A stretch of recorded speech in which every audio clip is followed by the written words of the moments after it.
इस कार्यक्रम के प्रायोजक हैं होटल ईवा गैलेक्सी, जहां पर शादी party, birthday celebration, business meeting के साथ रुकने और खाने की सुविधा मिनिमम शुल्क में उपलब्ध है। यानी कि मेट्रो सिटी के होटल की सारी सुविधाएं अब आपके नगर होटल ईवा गैलेक्सी में मिलेगी, तो देर किस बात की। हमारा पता है hotel Eva Galaxy, Virendra colony चौराहे के पास, नौगांव, जिला छतरपुर, मध्य प्रदेश। मोबाइल नंबर है 9981399950। इस कार्यक्रम के सह प्रायोजक हैं Hashim tower exclusive showroom Shahid footwear, जहां पर आपको मिलेंगे जेंट्स, लेडीज एवं बच्चों के समस्त प्रकार के जूते, चप्पल एवं सैंडल, वो भी अनेकों ब्रांड्स में, जैसे Lakhani, campus, lancer, Adidas, Paragon, BKC, अड्डा सहित कई ब्रांड्स के फैशनेबल डिजाइन से लेके फॉर्मल शूज, वो भी कई वैरायटी में बाजार रेट से कम प्राइस पर। तो हमारा पता है Hashim tower exclusive showroom Shahid footwear, main बाजार, नौगांव, जिला छतरपुर, मध्य प्रदेश। मोबाइल नंबर है 9630471721। इस खबर के प्रायोजक हैं sunrise group of education, Pipri road, Naugaon, जिला छतरपुर, मध्य प्रदेश, जहां पर संचालित कोर्स हैं BEd, MCom, BCom, BA, BSc. वहीं कंप्यूटर कोर्सेज में बीसीए, पीजीडीसीए, डीसीए संचालित हैं। तो कहीं भी एडमिशन लेने से पहले एक बार Sunrise group of education Naugaon जरूर विजिट करें। इस खबर के सह प्रायोजक हैं Shanti college of pharmacy, Naugaon, जहां कोर्स संचालित हैं बी फार्मेसी, डी फार्मेसी, साथ ही 16 प्रैक्टिकल लैब के साथ साथ कंप्यूटर लैब की सुविधा। साथ ही ओबीसी, एससी, एसटी के छात्रों को शासन के नियमानुसार विशेष छात्रवृत्ति सुविधा भी उपलब्ध है। तो हमारा पता है ग्राम चौबारा, मुड़वारा रोड, नौगांव, जिला छतरपुर, मध्य प्रदेश। मोबाइल नंबर है 9406762912। हमारा ऑल्टरनेटिव नंबर है 7610619938। नमस्कार, मध्य प्रदेश टाइम का विशेष कार्यक्रम सीधा सवाल में आप सभी का स्वागत है। मैं हूं कपिल मिश्रा और हम बात करेंगे वार्ड क्रमांक 15 की, जहां पर बीजेपी ने प्रत्याशी बनाया है राजेंद्र उर्फ अट्टू चौरसिया को। हमारे साथ आज खुद अट्टू चौरसिया मौजूद हैं। ये जानते हैं उनसे कि किन विकास मुद्दों को लेकर वो चुनाव मैदान में। सबसे पहले अट्टू जी, आपका बहुत बहुत स्वागत है हमारे सीधा सवाल कार्यक्रम में। जानना चाहेंगे किन चुनावी मुद्दों को लेकर राजेंद्र चौरसिया वार्ड क्रमांक 15 के चुनाव मैदान में हैं। कपिल मिश्रा जी नमस्कार, आपको बुलाने का धन्यवाद कि आपने हमको स्टूडियो पे बुलाया, इसके लिए धन्यवाद हमारे तरफ से। चुनावी मुद्दे क्या हैं? कपिल भाई, क्या है हमारे वार्ड में मुद्दे तो कई है। एक तो जो हमारा वार्ड नंबर 15 है, ये पूरी गंदी बस्ती है। और गंदी बस्ती जहाँ से हमारा वार्ड शुरू होता है, जहाँ एंड होता है, पूरी गंदी बस्ती है, पूरा नाला है। नाला आज तक सफाई नहीं हुई है। नाले के टेंडर हुए हैं, लेकिन टेंडर 19 नंबर तक अकेला आधा नाला बना है, इसके बाद आगे नहीं बना है। उससे सूरों का इतना आतंक मचा हुआ है, गंदगी इतनी है भैया कपिल बाबू, कुछ कह नहीं सकते हैं। लाइट किसी खम्भे पे है नहीं है। सिर्फ जो वर्तमान में मेंबर रहे उनने सिर्फ अपने मोहल्ले में, इसके अलावा उनने कहीं किसी की सुनाई नहीं की है। इसलिए जनता बहुत परेशान है, हम आपको बताएं। आपने कहा कि जो पूर्व पार्षद रहे हैं उन्होंने सिर्फ अपने मोहल्ले की साफ सफाई का ख्याल रखा है, ना कि पूरे वार्ड का ख्याल रखा हो। जी। लेकिन चेयरमैन तो आपकी पार्टी का था, बीजेपी का, अभिलाषा शिवहरे। अभिलाषा शिवहरे थी, लेकिन उन्होंने इस चीज़ को ध्यान तो दिया। अकेले जब तक मेंबर उनको कोई चीज़ नहीं बताएगा तो अध्यक्ष को तो देखो 20 वार्डों की पूरे को देखना पड़ता है। लेकिन हर वार्डों में मेंबर इसीलिए होता है वो अपनी चीज़ मेंबर को बताए। जब मेंबर बताएगा नहीं तो चेयरमैन बेचारा क्या कहे, उसमें चेयरमैन का कोई रोल नहीं है। चेयरमैन को जब कंप्लेन करते बताते तो वो उसको ध्यान देती बेचारी।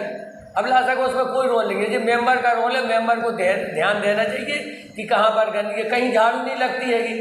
सबसे बड़ी प्रॉब्लम तो झाड़ू की है। आप बीजेपी से वहाँ पे मतलब बीजेपी के सदस्य हैं, कार्यकर्ता हैं बीजेपी के। जी। चुनाव मैदान में आने के पहले भी आज लंबा एक्सपीरियंस रहा आपका बीजेपी का। जी। आप क्या एक पार्टी के पदाधिकारी होने के नाते क्या आप अभिलाषा शिवहरी जी से बात नहीं कर सकते थे? बिल्कुल कर सकते थे, बस ऐसे क्या है, हमने भैया कपिल जी, मैंने 10 साल से कोई नेतागिरी नहीं की है। पहले मेंबर बना, फिर अल्डरमैन बना मैं, फिर इसके बाद हमने पार्टी ने हमने 2 में टिकट मांगा, पार्टी ने कही नहीं भैया आपको नहीं देना टिकट, तो अपन अपने घर में बैठे, बस ऐसे अपन ने पार्टी की बुराई नहीं की। अच्छा पार्टी से जब अपन वहाँ मेंबर नहीं, जो मेंबर होगा जागरूक तो वही होगा। अच्छा जिन लोगों को पार्टी ने दूसरे लोगों को टिकट दिया है वो एक्टिव नहीं रहेगी, भाई उन्होंने टिकट ला और वो हार गए, वो अपने घर चले गए। उन्होंने टिकट लिया, वो हार गए, अपने घर चले गए, लेकिन आप पार्टी के सच्चे सिपाही थे, आप पहले भी पार्षद रह चुके हैं, अल्डरमैन रह चुके हैं आप, तो क्या आपका दायित्व नहीं था कि आप वार्ड की जनता की सफाई का ध्यान रखते? आप अगर पार्षद आपकी पार्टी से नहीं था तो क्या आप अध्यक्ष तो आपकी पार्टी की थी? जी जी, आप डायरेक्ट उनसे कहते, वो आपकी बात को नहीं काटती। क्या आपको डर था कि अभिलाषा शिवहरी भी आपकी बात को काट देती? नहीं नहीं, हमको बिल्कुल डर नहीं था। और जब कोई भी जनता या कोई हमारे वार्ड की कोई महिला या कोई आया अपने पास, हमने उनकी बात को धैर्यपूर्वक सुना।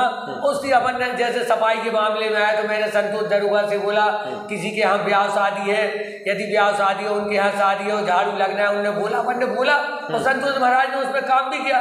संतोष महाराज ने बेचारे ने जब हमने उनके पास गए, हमने फोन लगाया, उनने बेचारों ने सुना, उनने उसे पूरा भी किया। ऐसा नहीं अपन कहते कि नहीं, बस ये जिम्मेदारी मेंबर की होती है। मेंबर को ये देखना चाहिए किसके यहाँ ब्याह है, शादी है, उसके यहाँ सफाई होना चाहिए, पानी का टैंकर होना चाहिए, लाइट की व्यवस्था है। वो मेंबर का क्या काम है? मेंबर का काम कोई नाली और रोड और ये डलवाना नहीं होता है। अभी हमारे यहाँ पर मोनी बाबा मंदिर से लेके और कसाई मंडी तक रोड बनी, कपिल भैया जर्जर हो गई। बिल्कुल स्थिति खराब है। हम नहीं, जनता कह रही है, जो आपके सामने मेंबर है उनसे भी पूछना, इतनी रद्दी रोड कपिल भैया मैंने अपनी लाइफ में नहीं देखी है। भाई रोड डलाने की एक मुद्दा बात नहीं होती, जनता की सेवा करना एक मुद्दा की बात होती है, और जनता की सेवा करना चाहिए। अपन वोट लेके घर बैठ जाए तो ये मुद्दे की बात। तो क्या अट्टू चौरसिया अगर पार्षद बनेंगे तो ही जनता की सेवा करेंगे, और पार्षद नहीं रहते तो जनता की सेवा नहीं करेंगे? नहीं, वो भी करेंगे। हम जब से पार्षद नहीं थे, वो जनता अपने पास आई तो अपन ने उनकी वो जो मांग थी, उन्होंने की भाई साहब सफाई नहीं हो रही, हम चलो जाओ आप घर, हम सफाई करवाएंगे। कौन मेंबर नहीं है तो मेंबर आदमी की सुनाई, सही बात की तो सुनाई हर जगह होगी, मेंबर भी नहीं है तो सुनाई होगी। और यदि मेंबर नहीं है और यदि सही बात बोले तो अधिकारी को भी मानना पड़ेगी, और सफाई दरोगा को भी मानना पड़ेगी, चेयरमैन को भी मानना पड़ेगी। हाँ, किसी का गलत पट्टा हमें बनवाएंगे नहीं, और गलत पट्टा किसी को बनाने का अधिकार भी नहीं है कि किसी की जमीन को मौका दे। तो आदमी की छोटी कपिल भैया समस्याएं होती हैं। राशन कार्ड हुआ, उसमें पर्ची नहीं लग रही है, और प्रधानमंत्री आवास योजना है। हाँ, प्रधानमंत्री आवास योजना उन्हें ऐसे लोगों को चीज़ उनको नहीं देना चाहिए। जो गरीब लोग हैं, आज भी आप जाइए, ऐसे गरीब लोग हैं जो बेचारे किराए के मकान में रहते हैं। हमने उनका मकान देखा, हमने भाई आप चिंता नहीं करिए, प्रधानमंत्री की योजना है नरेंद्र मोदी की, आपको मकान भी मिलेगा, लेटरिन के लिए पैसे मिलेंगे, सिलेंडर मिलेगा, फ्री का गल्ला मिलेगा। यदि आपको नरेंद्र मोदी की योजनाएं कोई अच्छी लगे तो वो नहीं, उनने ये बोला नहीं हम वोट तो नरेंद्र मोदी को ही देंगे, लेकिन हमारा मकान नहीं हुआ है। उनने मुँह देख के हमारे आदमियों को दिए, उनने अपने आदमियों को दिए, हम लोगों की नहीं सुनी है। अपन प्रयास कर रहे हैं कि उनकी सुनी जाएगी, उनको प्राथमिकता के आधार पर उनकी मदद भी करें। आपने कहा कि पूर्व पार्षद ने कोई काम नहीं किया, सिर्फ अपने मोहल्ले और चेहरे दीदी के काम किया है। क्या आपने पूर्व पार्षद मुन्नी रायन से, उनके बेटे से संपर्क साधने की कोशिश की? वार्ड में यहाँ गंदगी है, यहाँ नाली सफाई नहीं है, क्योंकि पार्षद मुझे लगता है जब जीत के आता है तो सभी वार्ड का होता है, चाहे वोट दिए हो चाहे ना दिए हो। तो क्या कभी आपने जनता के हित में उनसे कहा? ना, हमने बोला उनसे, हम उनके एक बार घर भी गए थे, एक बार पानी की समस्या थी, हम गए उनके घर, तो उनकी अम्मा बोल रही वो भैया गए है, आ जाएंगे तो ठीक है। तो फिर अपन दोबारा नहीं गए। भाई कोई तो होना चाहिए सुनने वाला, भाई मेंबर के अलावा हम अपन किसको कहते हैं, और मेंबर को चेयरमैन को बताना चाहिए, चेयरमैन उनकी मदद करता। लेकिन जहाँ तक मैं भी नौगांव का हूँ, आपके जो पूर्व पार्षद रहे हैं मुन्नी रायन के बेटे कल्लू रायन और अभिलाषा दीदी शिवहरी के पति और सांसद प्रतिनिधि काफी क्लोज रहे हैं, साथ में उठना बैठना रहा है, तो क्या फिर ये बात बोनी संज्ञान में नहीं ले पाए क्या शिवहरी जी? शिवहरी जी भी ठीक है, वो शिवहरी जी की कोई वो नहीं है। अगले शिवहरी जी के जब बताओ जब वो काम करेंगे, अब जब बताएगा ही नहीं तो बात कैसे चलेगी। शिवहरी जी ने बात तो सुनी है, काम भी करवाया, ऐसा नहीं है। हमारे नगर में उनने बड़ा विकास किया है, उनने कहीं कमी नहीं छोड़ी है। पूरे नगर में विकास किया है, सिर्फ वार्ड नंबर 15 में विकास 15 में नहीं हुआ है, वो मेंबर की इससे नहीं हुआ है। जब इतने रद्दी काम हुए उसी से आवाज ना लगाई कि कितना विकास किया है। आपके वार्ड में अगर देखा जाए तो गंदगी की समस्या जो आपने की है, चूंकि नाला आपके यहाँ से बड़ा नाला लगा हुआ है, जी, उस नाले की सफाई व्यवस्था के 8-84 अगर चुनकर आते हैं, पार्षद बनते हैं, तो क्या हर हफ्ते सफाई होगी उसकी दिशा दशा कायाकल्प होगा उसका? बिल्कुल होगा। जब हम मेंबर हथे, मैंने बड़े पुल से लेके वो वहां तक दोनों, एक तरफ जो मोनी बाबा मंदिर वाली है, आप देखिए आप उसकी बिल्कुल हमने पुटिंग वो करवा के उसकी पत्थर की चुनाई अभी भी है। आप देखिए अपन प्रयास करते अच्छे काम का। और आप देखिए उस टाइम पे भट्ट ठेकेदार है तो उन्होंने यहाँ से लेके और हरिजन बस्ती तक पूरा नाला बनवाया उन्होंने। आपके जो नाला है, जो गंदगी का अंबार आप बता रहे हैं, उस नाले वह नाला अतिक्रमण का शिकार भी है। हाँ, है ना? बिल्कुल। कितनी चुनौती देखते हैं कि अगर 8-84 पार्षद बनते हैं तो उस अतिक्रमण नाले पे जो अतिक्रमण है उसको अतिक्रमण मुक्त करा पाएंगे आप? देखो, शासन की ये स्कीम है, कोई भी आदमी सरकारी जमीन पे कब्जा किए हैं, ये प्रशासन का काम है। किसी भी सार्वजनिक स्थान पे अतिक्रमण नहीं होना चाहिए। यदि हो रही तो उसमें नगर पालिका की जिम्मेदारी है। अधिकारी को देखना चाहिए कि जो सरकारी जमीन पे कब्जा किए। अब जैसे नगर पालिका भी नाले का ठेका हुआ है और नाले का काम भी चल रहा है, तो जो प्रशासन को देखना चाहिए जो अतिक्रमण की उसको अलग करना चाहिए। चलो वो बात तो हो गई, पूर्व की बातें छोड़िए। मैं बोल रहा हूँ कि अगर राजेंद्र 8-84 पार्षद बनते हैं तो उस अतिक्रमण पे क्या करेंगे, ये बोल रहा हूँ मैं। अतिक्रमण पे जो है वो अतिक्रमण अलग होना चाहिए और वो करवाने का प्रयास करेंगे अपन। पार्षद आप बनेंगे जी, करवाएगा कौन करवाना चाहिए? करवाएंगे। हाँ, तो मैं वही बोल रहा हूँ ना, आप करवाएंगे। चलिए, बात की जाए, आपका वार्ड सरकारी योजनाओं से अछूता रहता है। आप ही ने कहा शासन पर्ची लगती है, खाद्यान्न और सफाई व्यवस्था नहीं होती है। तो जो पूर्व पार्षद ने किया है, क्या वह 8-84 उसको दोहराएंगे या घर जाके? बिल्कुल नहीं दोहराएंगे। कहीं पे भी हमारी ऐसी कंप्लेंट मिलेगी हम उसी दिन पार्टी मेंबरी से इस्तीफा दे देंगे। हमका स्वार्थ है नहीं, हमारी जन सेवा हमारा स्वार्थ है। कोई भी गरीब आदमी जिसको पर्ची नहीं वो जिम्मेदारी हमारी है, जिसको राशन नहीं मिलेगा वो जिम्मेदारी हमारी है। यदि हम इतने जिम्मेदारी से काम नहीं करें तो दोबारा हमको कौन पूछेगा। आपका वार्ड में सबसे ज्यादा प्रत्याशी आपके वार्ड में है, नगर पालिका क्षेत्र में देखा जाए 12 प्रत्याशी चुनाव मैदान में है। कितनी मुश्किल देखते हैं आप? हमें बिल्कुल मुश्किल नहीं है। हमको इसलिए मुश्किल नहीं है, हर समाज का हमको मदद मिल रही है, चाहे हिंदू समाज हो, चाहे मुस्लिम समाज हो, चाहे कोई भी समाज। हमारे किसी भी बिरादरी समाज बुराई नहीं है, अपन सबसे मिल के रहते हैं। एक तो हमारा सबसे कपिल भैया जी है, हमारा मकान बीच में है, हमारे घर के सामने सब्जी फरोश बेचारे रहते हैं, वो हमारी बात भी मानते हैं, हम भी उनकी बात मानते हैं। इसके पहले जो हम मेंबर रहे थे, हमारे उनके बहुत घरेलू संबंध है और वो हमारी मदद भी कर रहे हैं। देखो, हमारे यहाँ इतने तो हमारे वोटर है नहीं है कि हम वो 700-800 वोटर। आपने कहा पहले मेंबर रहे हैं, वो आपकी मदद कर रहे हैं। कौन मेंबर मदद कर रहे हैं आपकी? नहीं, वो सब जाति के हमारी मदद कर रहे हैं। मतदाता जो है, वोटर है, वो हमारी सब मदद कर रहे हैं। यदि हम कहते हैं हमारी जाति के इतने वोट है, हमें जी चाहिए नहीं। यदि हर जाति देखो मतदाता होता है, जब तक सब जाति का वोट नहीं मिलेगा, जब तक कोई भी मेंबर चुनाव नहीं जीत पाएगा। आपके वार्ड में करीब 1600 वोटिंग है आपके वार्ड में? नहीं, 1830 है, जिसमें से आधा % मुस्लिम का है, आधा % हिंदू का है। यस। मुस्लिम वोट कैसे पाएंगे 8-84? क्योंकि बीजेपी से मुस्लिम अछूता दूर रहता है। वो कैसे पाएंगे वोट? नहीं, वो हमारे में हिंदू मुस्लिम नहीं चलता। हमारा व्यवहार ऐसा है कि वो हमारा सपोर्ट करते हैं, तो उसी आशा से अपन चुनाव लड़े हैं। आपका तो सपोर्ट करते हैं, लेकिन पार्टी का तो सपोर्ट नहीं करते। वो तो नरेंद्र मोदी को पानी पी कर पोसते हैं। नहीं, वो उनको भी नरेंद्र मोदी की योजनाएं अच्छी लगी है। कई ऐसे परिवार हैं जिनको प्रधानमंत्री आवास योजना मिला है, उनके परिवार की जो महिलाएं हैं वो कहती है इससे अच्छा कोई प्रधानमंत्री नहीं होगा जिसने हमारे लिए सोचा है कि हम लोगों के कभी मकान नहीं बने थे और उन बेचारों के मकान बने हैं। उनको वो आशीर्वाद देती हैं। मैं कई जगह गया हूँ मुस्लिम बाहुल क्षेत्रों में, उन्हें इससे अच्छा प्रधानमंत्री, हम प्रधानमंत्री को वोट देंगे। चलो, फूल को वोट नहीं देंगे, प्रधानमंत्री को वोट देंगे, तो हम आपको भी वोट देंगे। कहीं ऐसा तो नहीं कि अट्टू चौरसिया ये मतलब गलतफहमी में है कि 5 मुस्लिम खड़े हुए हैं तो वोट बैंक उनका बढ़ जाएगा और पूरा अट्टू चौरसिया को मिल जाएगा? नहीं, क्या ऐसा है क्या? हम जात पात पे बिल्कुल विश्वास नहीं करते हैं। हम उस पर विश्वास के काम पे विश्वास करते हैं और अपने काम पे विश्वास के साथ उन परिवारों से हमारा अच्छा संबंध है। हमारे घर के सामने कम से कम 10-12 परिवार रहते हैं और वो कहते हैं और हम आपको वोट देंगे, वो हम ये भी नहीं कहते आप गंगा उठा दो, हम कहते आप हमारा संबंध है, ऐसी संबंध बना रहे और उसमें भाईचारा भी रहता है। पूर्व पार्षद कांग्रेस के अब निर्दलीय चुनाव मैदान में उतरे हैं, वो भी एल्डर में रहे हैं, पार्षद रहे हैं। मैं जमाल आलम की बात कर रहा हूँ, वो भी चुनाव मैदान में हैं। आपके सामने आसपास के घर हैं दोनों के, क्या वो फाइट दे पाएंगे राजेंद्र अट्टू चौरसिया को? देखो क्या है, जमाल आलम है वो वार्ड नंबर 19 के है, उनका वोटर लिस्ट में नाम ही नहीं है 15 नंबर, ठीक है ना? तो जमाल आलम तो हमारे ख्याल में कोई ऐसा वो नहीं है हमारे सामने बड़ा चेहरा कि जमाल आलम वो नहीं। हमारी यदि टक्कर होगी तो अब हम नहीं भूलेंगे। देखो हम आपको ज़्यादा नहीं, क्या है जनता का रुख है, जनता किस तरफ रुख करती है, इसलिए हम जो टक्कर उस सेंटेंस को पूरा कर लीजिए, टक्कर किससे हो सकती है?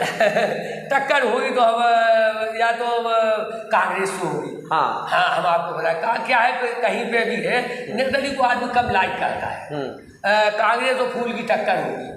लेकिन उन्होंने आज हमारे शो में बयान दिया है कि वार्ड क्रमांक 15 से उनके जैसा कोई प्रत्याशी नहीं है, पढ़ा लिखा ग्रेजुएट डिग्रीधारी, और बोले कई प्रत्याशी तो ऐसे जो आवेदन लिखने में सक्षम नहीं है ना पढ़ने में सक्षम है, वो जनता के मुद्दों को परिषद में कैसे उठाएंगे? उनको गलत बोले हैं। जमाल आलम को जी बिल्कुल नहीं बोलना चाहिए कि हमें ये है वो है ये नहीं है। अब जमाल आलम को जो मालूम होना चाहिए अट्टू चौरसिया भी एमए है, 28 में पास है, तो वो अब अट्टू चौरसिया भी एमए है और इतिहास से है, वो इतिहास का जितना हमको ज्ञान है उतना उनको भी होना चाहिए। बस ये नहीं कहते एप्लाइन के साथ जो ना लिख पाए उसके लिए बोलना चाहिए।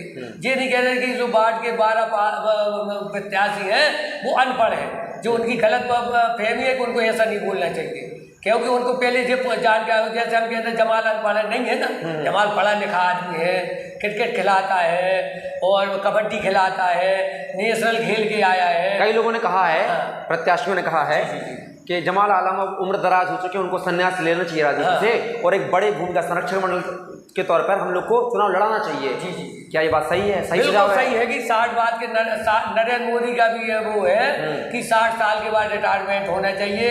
मैं भी जो ये चुनाव लड़ रहा हूँ, ये आखिरी चुनाव है, आगे चुनाव नहीं लड़ूंगा। मैं 59 साल का होगा, इस चुनाव के बाद मैं 60 का हो जाऊंगा। मैं बिल्कुल नई पीढ़ी को मौका देंगे और हमारे बाप की जागीर है, हमारे बाप की बिल्कुल जागीर नहीं है, नए लड़के आएंगे उन्हीं में से निकलेंगे, वो अगला चुनाव लड़ेंगे, हम नहीं लड़ेंगे अगला चुनाव। आप कह रहे हैं कि मोदी जी कहते हैं कि 60 साल के बाद रिटायरमेंट होना चाहिए। हाँ, मोदी जी खुद 60 प्लस हैं। आपके अगर संसदीय क्षेत्र से केंद्रीय मंत्री वीरेंद्र कुमार खट्टी को 60 प्लस हैं, तो क्या आपको लगता है कि इनको भी बैठ जाना चाहिए घर पे? नहीं, बैठ नहीं दीजिए, पार्टी का निर्णय होता है, उसको उनको कहाँ उनका उपयोग करना है ना। अब ये नहीं है कि वह हम 60 साल के हो गए, आज वर्तमान में जो आदमी कह रहा है कि तीसरी बार भी प्रधानमंत्री नरेंद्र मोदी बनेंगे, उनकी वर्तमान जरूरत है, कहीं कहीं मजबूरी। तो अट्टू चौरसिया की जरूरत नौगांव में नहीं है कि नौगांव के रहवासियों को, वार्ड वासियों को? कैसा कहना आपकी बात समझिए। आप कह रहे हैं कि केंद्र में मोदी जी की जरूरत है, इसलिए वो 60 प्लस का नियम वहां लागू नहीं होगा। ठीक है ना, जरूरत उनको। केंद्रीय मंत्री वीरेंद्र कुमार खट्टी की भी जरूरत है पार्टी को सीएम। तो क्या बीजेपी के ही नेता पदाधिकारी अट्टू चौरसिया की क्या नौगांव में जरूरत नहीं है बीजेपी को? नहीं, बीजेपी को जरूरत है, लेकिन हमको चुनाव नहीं लड़ना है। अच्छा, हाँ, हम चुनाव तो मतलब ये मान लिया जाए कि मध्य प्रदेश टाइम पे आप अनाउंसमेंट कर रहे हैं कि ये आपका अंतिम चुनाव है। इसके बाद राजेंद्र अट्टू चौरसिया किसी भी चुनाव में टिकट नहीं मांगेंगे? नहीं, बिल्कुल नहीं मांगेंगे, बिल्कुल नहीं मांगे। वो अगला चुनाव भी नहीं लड़ेंगे, आखिरी चुनाव है, इसके बाद चुनाव जो हमारी उम्र भी हो रही है, वो तो पार्टी ने अपन को सिंबल दिया है और पार्टी ने कहा आप ही इस वार्ड को निकाल सकते हैं और नहीं निकाल सकते। पार्टी ने हमें उपद के टिकट दिया है और जब पार्टी ने किया तो उनके विश्वास पर अपन खड़े उतरेंगे और हमको 101% उम्मीद है कि अपन पार्टी वो 15 नंबर सीट जीत के भी देंगे। चलिए, आप हमारे साथ हमारे सीधा सवाल शो का हिस्सा बने, उसके लिए आपका बहुत बहुत धन्यवाद। कपिल भाई साहब, आपको भी नमस्कार, आपने हमको बुलाया, हम आपके लिए धन्यवाद देते हैं। और इसके माध्यम से हम नगर की जनता को और वार्ड के जनता को मैं आश्वासन देता हूं कि कोई भी जनता वार्ड में किसी भी प्रकार से किसी भी तरीका से परेशान नहीं रहेगी। जो काम होगा हम उनको घर बैठ के काम करके देंगे। उनको ये एहसास होगा कि हमारा छोटा भाई, हमारा छोटा बच्चा वार्ड मेंबर है, उनको घर के बाहर नहीं रहे, जहाँ उनकी साइनों की अकेली जरूरत होगी वहाँ उनको बुलाया जाएगा और सब काम उनके घर बैठ के करने का मैं आपके सामने आश्वासन देता हूँ। चलिए, बहुत बहुत धन्यवाद, आपने अपना कीमती समय दिया। तो ये थे हमारे साथ वार्ड क्रमांक 15 से बीजेपी के प्रत्याशी राजेंद्र उर्फ अट्टू चौरसिया, जिन्होंने कहा है कि यह उनका अंतिम चुनाव है, इसके बाद वह संन्यास लेंगे। यह मध्य प्रदेश टाइम में उन्होंने घोषणा की है। हालांकि जातिगत आंकड़ों पर चुनाव न लड़ने की बात कही है। साथ ही दूसरे प्रत्याशी जिन्होंने आज शिक्षा को लेकर सवाल किया था, उनको भी कहा है कि शिक्षा के मामले पर वह ना बोलें, क्योंकि अट्टू राजेंद्र चौरसिया खुद ज़्यादा एजुकेटेड, हायर एजुकेशन है, टाइपिंग में मास्टर डिप्लोमा है उनका। खैर, चुनावी साल है, चुनावी साल में एक दूसरे पर आरोप प्रत्यारोप जरूरी भी हैं, क्योंकि हर एक नेता अपने आप को बेहतर साबित करना चाहता है जनता के बीच में। बहरहाल अब चुनाव के बाद 13 तारीख की वोटिंग के बाद रिजल्ट आने तक देखना होगा कि जनता किसको अपना नेता चुनती है। फिलहाल के लिए दीजिए इजाजत, नमस्कार।